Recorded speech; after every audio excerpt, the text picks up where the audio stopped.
वो राजा है और आप प्रजा बने हुए हो। इस को उल्टा करना पड़ेगा। हम ये नहीं कहते कि हमने किसी के ऊपर जबर करना है। आप किसी पर जबर करना चाहते हैं?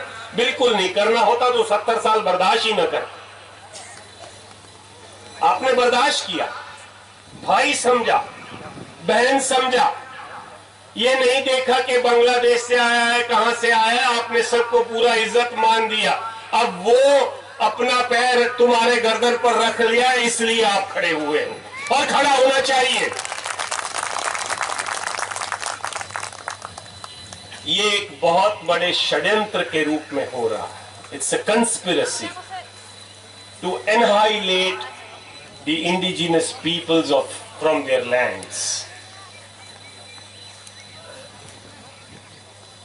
जिस तरीके से आपकी नागरिकता को खत्म किया जाएगा, हालात ऐसे बन जाएंगे कि आपको दूसरे और तीसरे दर्जे के शहरी की तरह जिंदगी गुजारनी होगी। क्या आप दूसरे दर्जे के शहरी बनना चाहते हैं? क्या आप दूसरे दर्जे के शहरी बनना चाहते हैं? नहीं, कोई नहीं बनना चाहता। हम दूसरे दर्जे के शहरी क्यों? हम मालिक हैं इस जगह के, और हमने अपनी मलकियत को जो है केवल बचाना ही नहीं है, आगे बढ़ाना।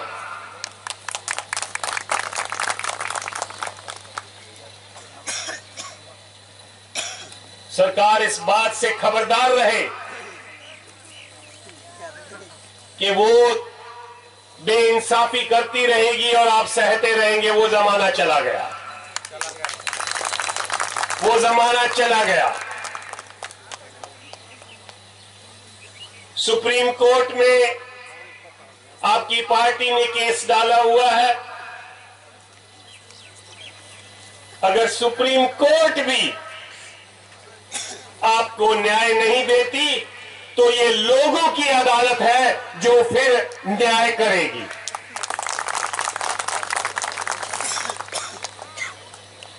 भाई और बहनों, मेरे त्रिपुरा के भाई और बहनों, मैं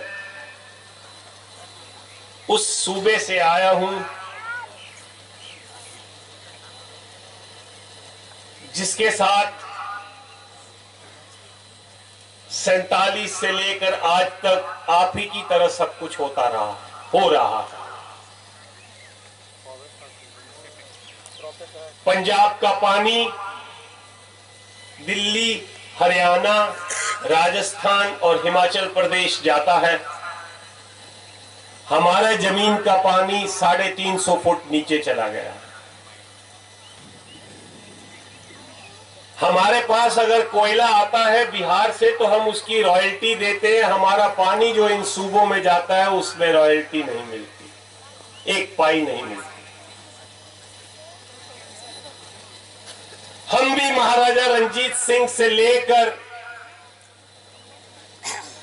जब 47 में अंग्रेजों ने फैसला किया कि वो इस मुल्क को छोड़ के जाएंगे, तब तक हम भी राजे थे। We were an independent and sovereign state.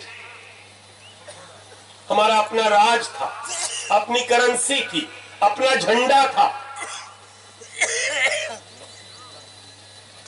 लेकिन अंग्रेज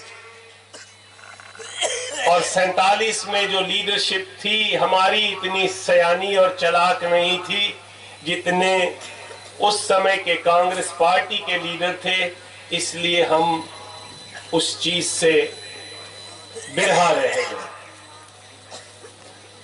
बिल्कुल उसी तरह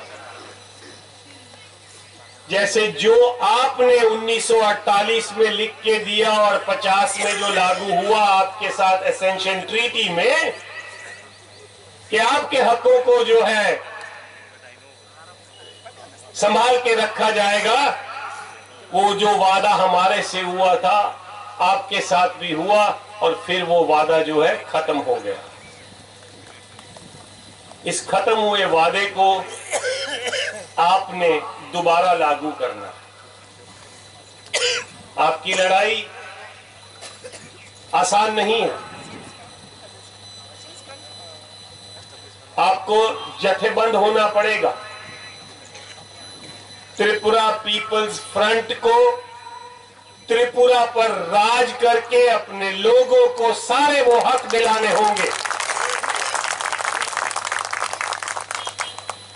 और दिल्ली से तो अभी कश्मीर भी बहुत दूर हो गया है, तो त्रिपुरा तो वैसे भी फिजिकली भी बहुत दूर है। तो त्रिपुरा को दिल्ली आना होगा। मेरे कहने का मतलब यह है कि आपको अपनी लड़ाई केवल यहां तक सीमित न करते हुए, और जो हम ख्याल लोग हैं, तमिलनाडु के लोग हैं, पंजाब के लोग हैं, कश्मीर के लोग हैं, दलित वर्ग है, इन सब के साथ दुख सुख में समा बिताना होगा। एक दूसरे से सीखना होगा, एक दूसरे की ताकत बनना होगा, एक दूसरे से ताकत लेनी होगी, और उस ताकत के साथ फिर हम जो है ये लड़ाई जीत सकते हैं। सीए एक वक्ती चीज है। सरकार आपको थकाना चाहती है। सरकार कहती है 2 महीने हो गए, कितनी देर चलाएंगे? 6 महीने 8 महीने चलाएंगे, थक जाएंगे, हार जाएंगे। आपने थकना और हारना नहीं है। ये बहुत बड़ी लड़ाई होगी। ये एक ऐसा माहौल बन गया है दो महीनों में कि इस लड़ाई को आपने लगातार इस तरीके से चलाना है जैसे हांगकांग के लोगों ने चाइना के लोगों को सबक सिखाया और वहां कानून में जो बदलाव ला रहे थे उसको खत्म कर दिया। इसी तरीके से आपने लड़ते रहना है। उनको लड़ते लड़ते 13 महीने लग गए थे। कितने लोगों ने गिरफ्तारियां दी थी, शायद आपको नहीं पता। दिल्ली वगैरह में हर सड़क पर, लगभग हर सड़क पर धारा 144 लागू कर दी गई है। जब भी कोई प्रोटेस्ट होता है, अगर वो हजूम नहीं बनता तो सरकार लेके चली जाती है, गिरफ्तार कर देती है। तो आपको उस चीज के लिए भी तैयार रहना है। सरकार जुल्म करेगी, जुल्म का टाकरा आपने एकता से करना है। मैं जानता हूं आप लोग यहां पर राजनीतिक तौर पे भी पार्टियों में बटे हुए हो, पर मुझे इस बात की खुशी है कि आप के जो जितने कबीले हैं, जितने इंडिजिनियस पीपल्स हैं, उसमें आपकी जो नेड़ता है, जो आप इकट्ठे हो, ये एक आपकी बहुत बड़ी ताकत है। और उस ताकत को यूज करते हो आपने आगे बढ़ना है। इस नॉर्थ ईस्ट में आकर मुझे इससे भी ज्यादा इस बात की खुशी होती है। बहुत साल पहले मेरे ह्यूमन राइट्स एक्टिविस्ट मित्र पराग दास की इनविटेशन पर मैं गुवाहाटी गया था, और वहां पर भी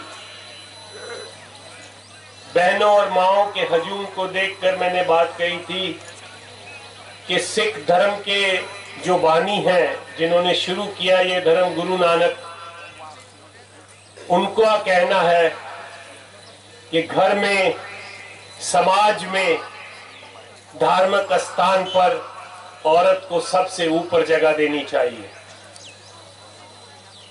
और जो स्थान, जो इज्जत आप लोग औरतों को देते हो, उसके सामने मेरा सिर झुकता है। मैं आज यहां पर आकर जहां खुशी महसूस कर रहा हूं, वहां पर मुझे अपनी जिम्मेवारी का भी एहसास है। मैं आपको वादा करता हूं कि अपने अखबार द वर्ल्ड सिख न्यूज, मेरे पोर्टल का नाम द वर्ल्ड सिख न्यूज जरूर है, लेकिन इसमें केवल सिखों की नहीं, हम कश्मीरियों की, तमिलों की और हर जगह पर जहां पर ह्यूमन राइट्स वायलेशन होती है उनकी खबरें लगाते हैं, ओपिनियंस लगाते हैं।